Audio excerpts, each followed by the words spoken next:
Yesterday, I happened to be looking at the New York Times bestseller list because I was talking to Joey Jones from Fox News last Thursday afternoon. I was filling in for Guy Benson, and we were talking about Joey Jones's new book. And he was telling me how his book is now number one on the New York Times bestsellers list. It's called Behind the Badge. And we actually had him here on KCMO, must have been about 2 weeks ago now. He was on the show answering the call to serve on America's home front. He tells stories of people in his life, and not just those who served in the military, but also first responders and kind of what their lives have been like, what led them to serve, what their lives were like after service. And he hit number one on the New York Times bestseller.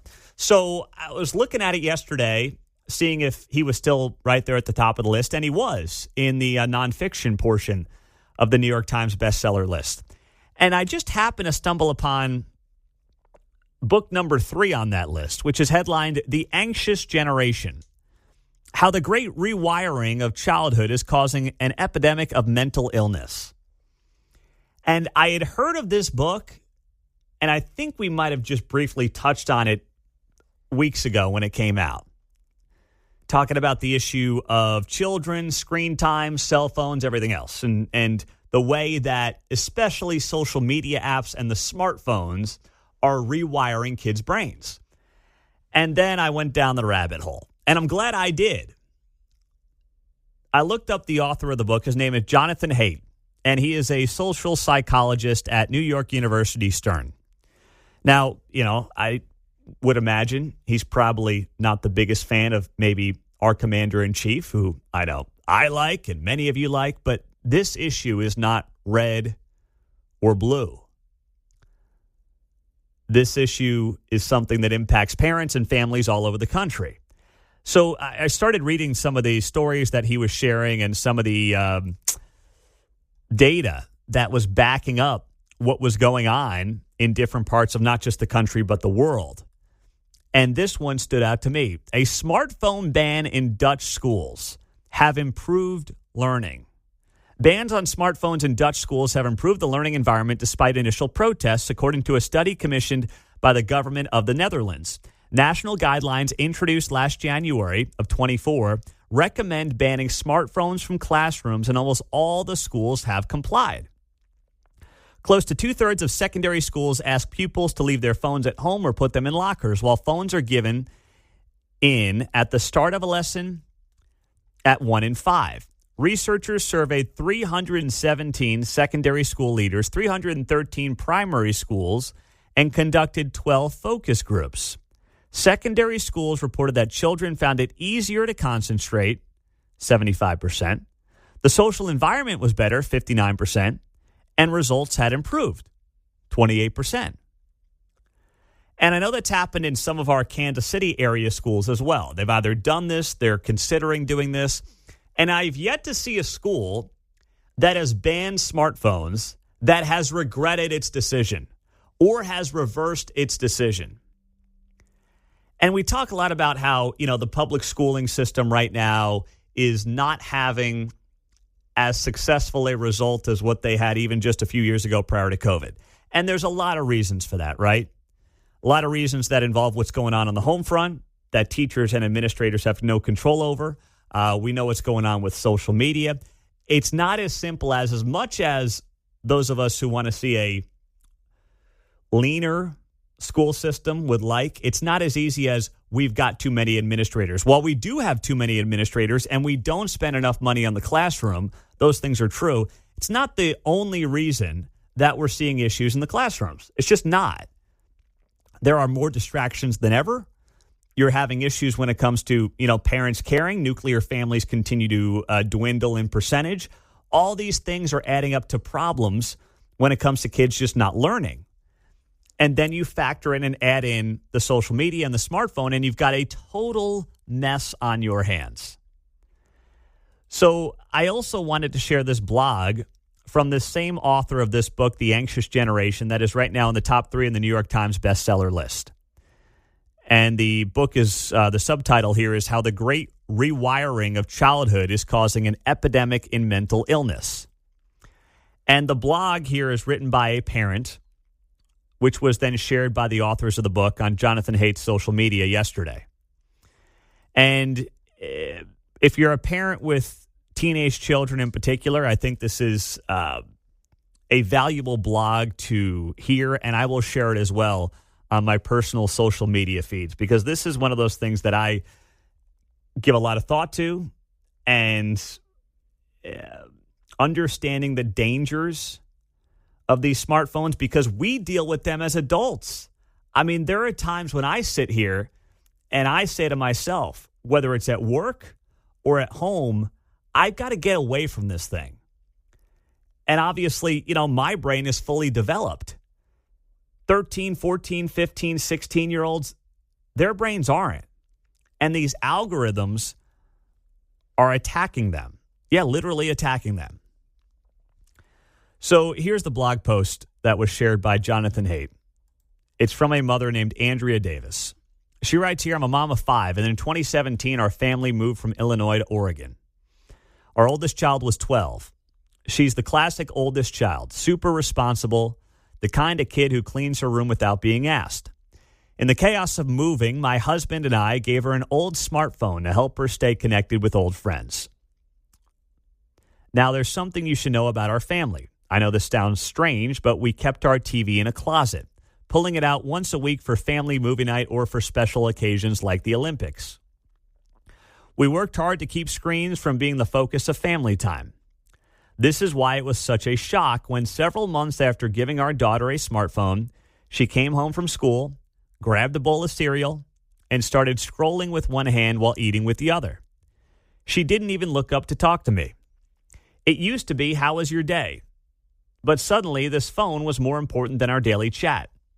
I sat there at the table wondering, where did my kid go? After a few months, I was leaning over the kitchen counter looking at my own phone when I came across a social media post from my daughter, the same kid who cleaned her room without being asked. In her video, she was holding her hand to her head and lip-syncing about a Glock. I knew she hadn't really grasped the meaning of the lyrics, but this experience, for lack of a better phrase, triggered something inside of me. I was done with the smartphone. I realized at that moment that we had failed her. We had given her too much too soon. The algorithms had pulled my child into content that was completely inappropriate for her age, and I had no way to control what she was seeing. Her developing brain was no match for this powerful tech. In the words of the former U.S. Surgeon General, Vivek Murthy, it wasn't a fair fight. My husband and I agreed we needed a major tech reset in our house. We told her we were going to replace the smartphone with a brick phone without internet access. She sat at the kitchen table with tears streaming down her face. It was going to be incredibly embarrassing to be a middle schooler without a smartphone. For my husband and me, it was one of the most challenging yet smartest things we've done to safeguard our family from the harms of the online world. It helped me learn a valuable lesson. It's never too early to prepare, and it's never too late to turn things around. Within weeks of removing the smartphone, we started to see her old self again. We weren't constantly asking her to put her phone away at dinner, and she opened up more. She rediscovered her drawing pens and picked up hand lettering. She grew to appreciate the capabilities of her body in ballet class rather than comparing herself to girls online, and she gained confidence in who she was becoming. Yes, she was still a normal teen navigating adolescence, but she was herself again, not some distracted version of herself. It was not a typical teen pulling away. It was the phone that had been pulling her away from us. It goes on from there, and I'll share it on social media. I guess that's maybe an ironic way to end this conversation, but once again, we're talking to adults here. You can read this story for yourself as well. But this is, I think, one of the most important things that we need to tackle societally to try to rebound from where we've been and where we're trending over the last 10, 15 years in particular. And I admit I'm guilty of this like we all are, right? Especially when you've got emails on your phone, you've got people from work reaching out 24/7. It's not like the old days. I never worked in a world where when I left work, No one really knew how to get a hold of you unless they called your home phone, and maybe you were there and maybe you picked up, John. But I've never worked in that world because, of my age. But I got to imagine that was a little simpler of a time. Well, indeed, and TV was going to do this to all of us boomers, and the sugar cereal commercials on in the morning and that kind of thing. But to the point, when I was a senior at Baker, I did a senior thesis on television and its impact at that point. So this is like 82. But I feel like we just kind of let that slide. And so some of this applies, or at least as a starting point, I would think about the influence on young minds of outside sources or repeated exposures to them, et cetera. Television wasn't as pervasive with the negative stuff. It was just a question of how much time you spend in front of the screen and that kind of thing. Similar things that we're looking at today that we apparently didn't deal with correctly or still need to deal with. Well, I think, too, the difference to your point, like, hey, watching too much Leave It to Beaver is only going to do so much to you, right? When now you've got the social media algorithms feeding you things it's worse, yes. That'll send you down a rabbit hole that at 13, 14, 15 years old can really screw you up for the worst. I just don't know if we dealt with effectively of getting the kids off of a device. Yeah. It started clear back then, yes. And we still haven't really rectified the situation 50 years later. I think that now there's this extra layer. You're right. There's still the question. Absolutely an extra layer. There's the question of screen time and how much is too much and how much is healthy, right? I think that that's definitely still a conversation that is worth having. But now the depth to what is consumed or what can be consumed on the screen. I'll give you a great example. I mean, right now, if I go on my Facebook app, which is how John, Mark, and I communicate, so I'm on there a lot, just like scrolling through our feeds and our conversations, not like checking people's Facebooks, but it's just open a lot.